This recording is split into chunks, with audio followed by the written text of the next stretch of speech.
В эфире Абхазского телевидения информационный выпуск Камши Кушара. Здравствуйте.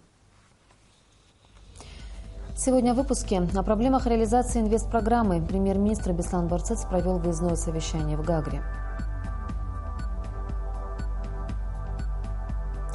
Задача обновить реестр. Госкомитет по управлению госимуществом и приватизации составит новый список объектов республиканской собственности. Сохранить наследие писателя. В Доме-музее имени Дмитрия Гулия прошел круглый стол, посвященный творчеству Фазиля Искандера. Президент Абхазии Рауль Хаджимба поздравил председателя правительства Российской Федерации Дмитрия Медведева с днем рождения. Народ Абхазии искренне ценит ваше историческое решение о признании независимости Республики Абхазия Российской Федерации. Уверен, что тесные узы дружбы и взаимопонимания, связывающие наши страны, будут и в дальнейшем служить прочной основой для развития сотрудничества, говорится в частности в поздравлении. 493,5 миллиона рублей в рамках инвестпрограммы будут затрачены на проведение ремонтно-строительных работ в Гагарском районе. Об этом стало известно в ходе выездного совещания, которое провел премьер-министр Абхазии Беслан Барцыц в администрации Гагарского района. О том, как реализуется эта программа и какие проблемы предстоит решить, расскажет Сария Смар. В этом году в соответствии с инвестпрограммой в Гагарском районе планируется провести ремонтно-восстановительные работы на сумму около 500 миллионов рублей. Эта сумма рассчитана на ремонт автодороги, энергетических объектов, многоквартирных домов, систем водоснабжения и водоотведения. По словам премьер-министра Абхазии Беслана Барцыц, предстоит большой объем работ, который необходимо выполнить качественно и в срок. В своем выступлении он также отметил, что некоторые работы, отложенные на более позднее время ввиду курортного сезона, могут быть продолжены. Наше требование одно – это качественный срок выполнить те работы, которые запланированы. Большой объем предполагаемых работ. По многим мероприятиям, знаю, работа уже началась. Некоторые работы были отложены умышленно ввиду того, что в Гагарском районе курортный сезон, поэтому Черноморэнерго свои работы запланировало уже на начало осени. Содействие будет необходимо, поэтому я просил, когда намечали эту встречу, чтобы руководители городских учреждений, служб присутствовали, потому что вам известно, где проходят коммуникации, как их нужно обходить, как их нужно не повредить. О ходе работ по ремонту автодорог рассказал заместитель начальника управления капитального строительства Астамур Джикерба. В этом году запланирован ремонт на 7 участках дорог, 5 из которых уже отремонтированы. Он заверил присутствующих, что все работы будут выполнены в срок. По словам Астамура Джикерба, на сегодняшний день также ведутся работы по водоснабжению. Более того, строительство очистных сооружений, реконструкция водозабора и 5 канализационных насосных станций находятся на стадии проектирования. В жилом фонде планируется замена 18 лифтов. У нас на самом деле осталось 2 дороги. Это дороги условно. Это Цандрыбш площадь и улица Адыга. На самом деле по Адыге есть небольшая проблема, которую, я думаю, мы совместно с городом решим. Там надо заменить небольшой участок водопроводной сети. И, в принципе, то, что мы планируем по дорогам на этот год, хоть и сумма она небольшая, для города, она будет выполнена. Коммуникации, как вы правильно сказали, мы не зашли в город в момент курортного сезона, поэтому это было все снесено на конец сентября. Собственно, что мы предполагаем сделать, это по 5, так скажем, зонам в городе будут начаты работы по замене водоснабжения. По словам генерального директора Черноморэнерго Аслана Басария, работы в области энергоснабжения можно разделить на 2 части. В первой 4 подстанции. На них запланирован капитальный ремонт, то есть замена всего силового технологического оборудования. Во второй распределительные сети, на которых предстоит очень масштабные работы. Кроме того, запланировано строительство большого количества кабельных линий. У нас все эти мероприятия по 4 подстанциям, которые реализуются в этом году, они реализуются под грифом «Капитальный ремонт». Это замена всего силового технологического оборудования. На некоторых подстанциях мы даже ставим модули блочного типа. В течение этого месяца мы получаем, по сути, все силовое оборудование по подстанционной части. И в течение этого же месяца на гагарских подстанциях мы завершим по первой секции фактически 90%. В рамках и одной, и другой сметы у нас заложено очень масштабное строительство огромного количества кабельных линий. В ходе совещания также обсудили работы, запланированные на следующий год. По словам главы администрации Гагарского района Заура Абганба, в будущем году предстоит реализовать более масштабные проекты, в том числе начало строительства Гагарской школы и ряда других объектов, а также работы по благоустройству набережной города Гагры и работы в парке принца Альденбургского. Сария Смыр, Беслан Джинджолия, Абхазское телевидение. Повестка дня предстоящего завтра заседания Кабинета министров Абхазии состоит из 10 вопросов. В их числе об утверждении положения о порядке лицензирования деятельности с драгоценными металлами и камнями, деятельности по розничной торговле алкогольными напитками и табачными изделиями, а также ветеринарной деятельности.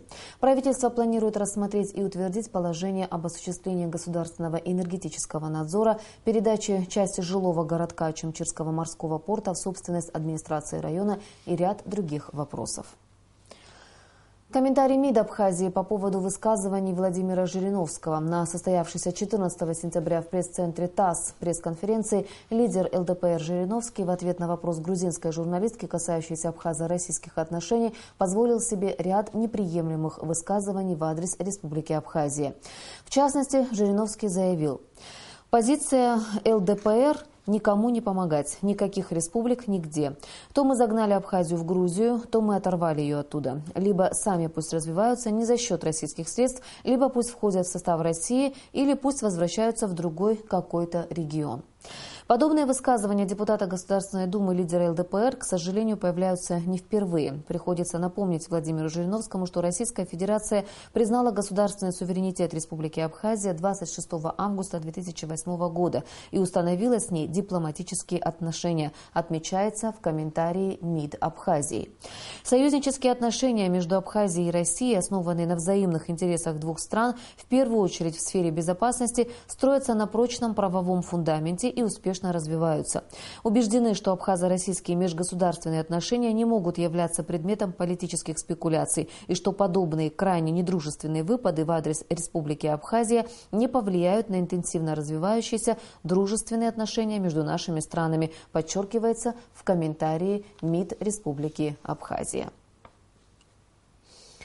В представительстве Россотрудничества в Сухуме прошло заседание Клуба избирателей, посвященное предстоящим 18 сентября выборам депутатов Государственной Думы Федерального собрания Российской Федерации 7-го созыва.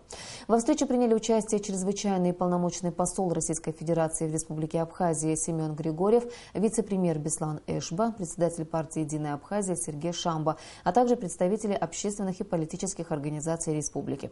Это последнее заседание Клуба избирателей перед выборами, однако и на нем еще решались некоторые организационные вопросы. Какие именно, расскажет Нала Кова.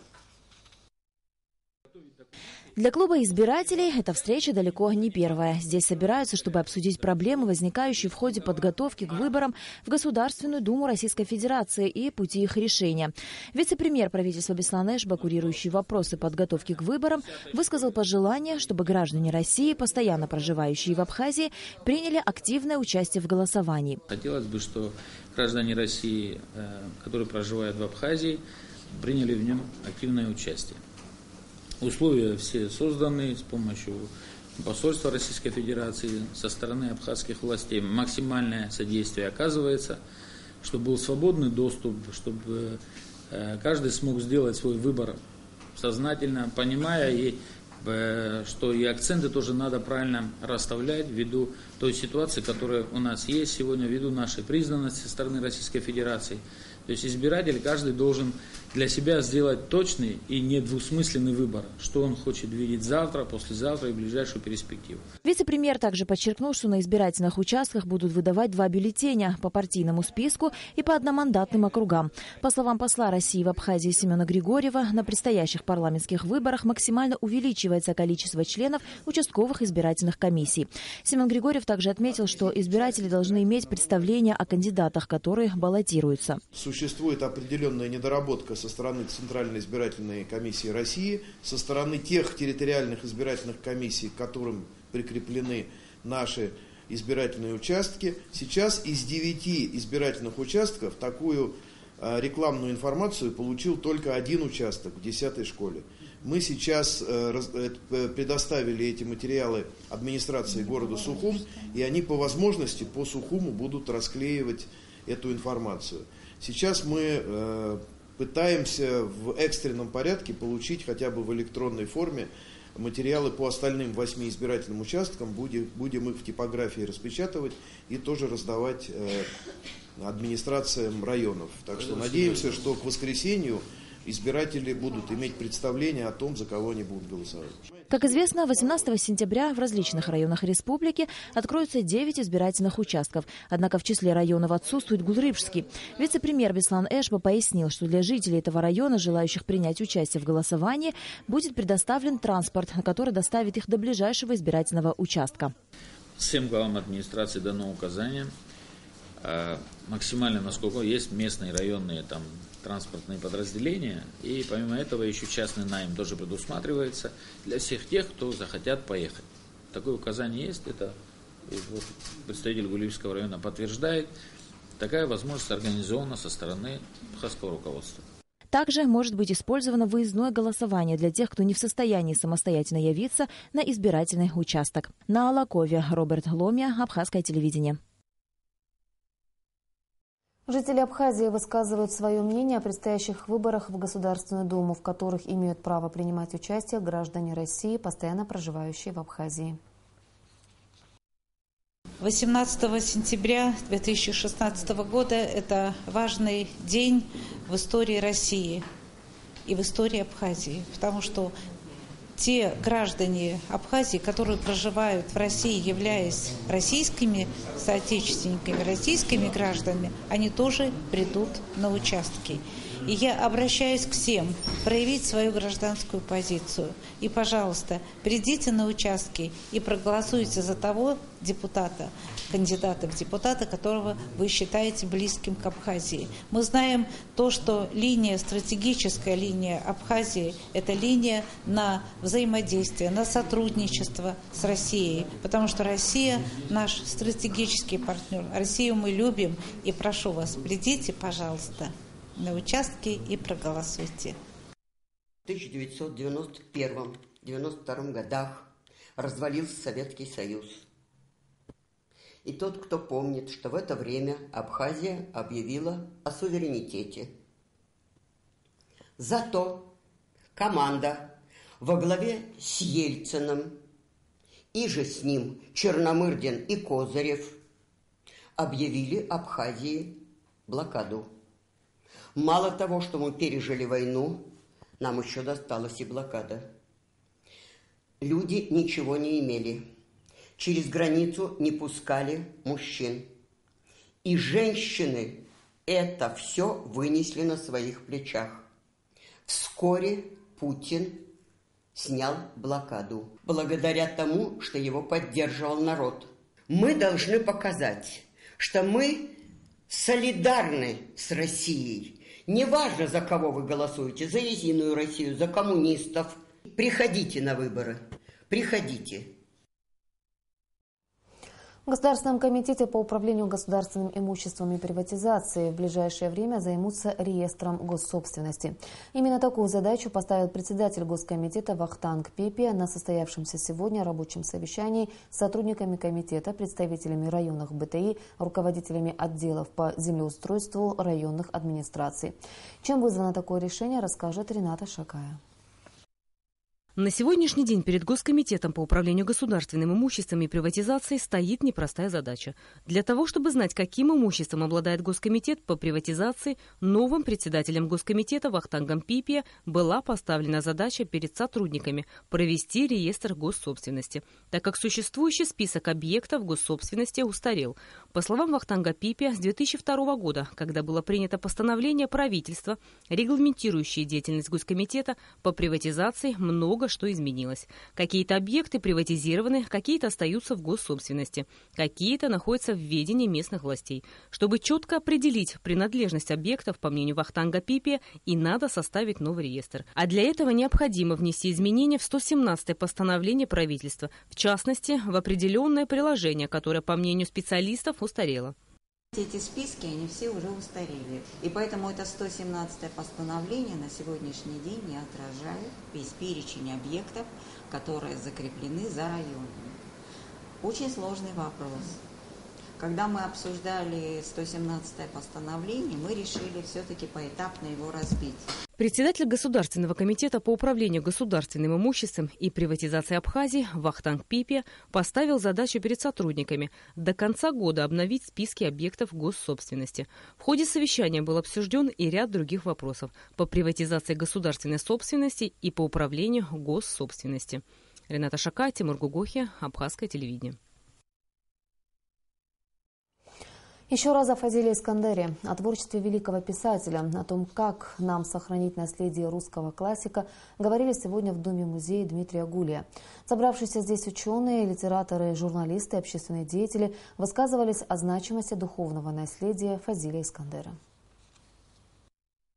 В фойе музея была организована выставка фотографий и книги афоризмов писателя, меткие высказывания Искандера, которые как нельзя точно отражают жизнь и быт народа, наверное, знает каждый. Место проведения круглого стола выбрано не случайно. Фазиль часто бывал в этом доме, общался с семьей Гулия. Здесь проходили беседы о творчестве и судьбе абхазского народа. Особая аура дома задала тон вечеру памяти. Дом-музей Гулия – это, конечно, особый дом. Здесь особая аура. Здесь бывал Фазиль Искандер и не единожды. И он дружил и с Георгием Дмитриевичем Гулия. Он бесконечно уважал Дмитрия Ильича Гулия. И поэтому нам казалось естественным провести этот вечер памяти. Но не просто как вечер памяти, а просто сделать как бы круглый стол, то есть поговорить о нашем великом соотечественнике, поговорить о его творчестве, о том, как нас коснулось его творчества, каждого из нас. Участники круглого стола делились воспоминаниями и говорили о духовном наследии великого писателя. Выступающие высказывались о том, как Абхазия повлияла на творчество Искандера. Говорили об обратном воздействии, о роли творчества писателя в духовной жизни народа. Разговор был открытый и честный, и касался он не только личности Искандера, но и нашего отношения к его памяти. Журналист Ибрагим Чкаду, автор документального фильма о писателе, считает, что мы должны сохранить то наследие, которое нам передал Искандер, и правильно им распорядиться. Политика Искандер никогда, два эти понятия очень тяжело совмещаются, но я вот хочу сказать об аспекте как раз таком, что мы должны знать, какая ценность и в этом смысле представляет Искандер, потому что, дай Бог, чтобы у нас еще там Хибла есть, то тоже всемирно известно, у нас там был Александр Константинович, то есть были имена на небосклоне культурном в мирового масштаба, но это не так быстро, не так часто происходит, тем более в пределах такой маленькой нации, как мы, и поэтому и очень важно, как мы распорядимся этим наследством тоже. Фазиль Абдулович бесспорно внес огромный вклад в развитие двух культур, абхазской и российской, отметила министр культуры республики Эльвира Арсалия. Она подчеркнула, что творчество Искандера – достояние двух стран. Всегда, когда речь заходит о творчестве Искандера, я вспоминаю определение Лихачева по поводу сестер Бубновых, что на самом деле это целый... То есть то имя, которое возникает на стыке таких больших культур, как наша культура и русская культура, это имя, которое их связывает, несомненно. И то определение, которое дает как служение двум народам, это служение человечеству, мне кажется, оно, несомненно, подходит, конечно, и Фазилю Абдуловичу. Важно знакомить с творчеством Фазиля Искандера молодое поколение нашей страны, говорили участники дискуссии. Именно поэтому во всех образовательных учреждениях необходимо популяризовать произведения писателя. Я всегда ребятам говорю, что нам просто повезло, что мы все-таки в одно время жили с таким мощным талантом. Это вот очень важно. Не всегда, наверное, это понимаешь. Через какое-то время приходит ощущение того, что вот эта действительно глыба была рядом. И она определяет вот какие-то очень важные правила нашего поведения и так далее. Действительно, мы утратили мудреца, вот того самого, который рано приходит, да? Который вовремя приходит по фазилю. Писатель сумел рассказать миру об особенностях абхазского национального характера на понятном всем языке, отмечали выступающие. Его философия и взгляды на жизнь поражают, так же, как и то, насколько он умело переносил их на бумагу. По мнению участников встречи, обсуждение дало дополнительную пищу для размышлений о наследии Искандера. Сима Аргун, Беслан Чхинчерия, Абхазское телевидение. На ипподроме Мукашта планируются конно-спортивные соревнования и национальные игры. Как информирует администрация Чемчирского района, в преддверии праздника Дня Победы администрация района поручила главам сел, руководителям организаций и предприятий провести мероприятия по санитарной чистке города и района. Кроме того, к праздничным мероприятиям 30 сентября готовится и комплекс Мукашта. В частности, ведутся соответствующие работы на ипподроме для его подготовки к проведению конно-спортивных соревнований и национальных игр. Абхазия признана самым популярным зарубежным направлением для российских туристов в первые 6 месяцев текущего года. Как сообщает интернет-издание «Русская планета», итоги отпусков подвела Ассоциация туроператоров России. Так, в Абхазии побывали 1,5 миллиона граждан России. На втором месте среди зарубежных направлений Финляндия с показателем 1,26 миллиона россиян. В список также были включены Казахстан, Украина, Китай, Эстония, Польша, Германия, Таиланд и Испания.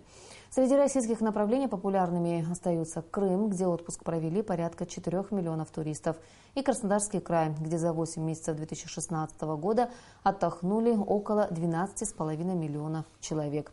Кроме того, все больше туристов едут в Санкт-Петербург. И о погоде.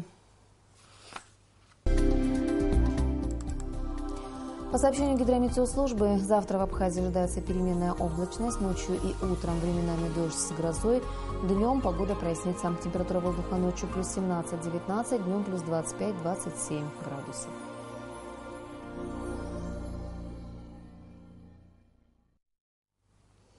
Информационный выпуск завершен. Я прощаюсь с вами. До встречи в эфире.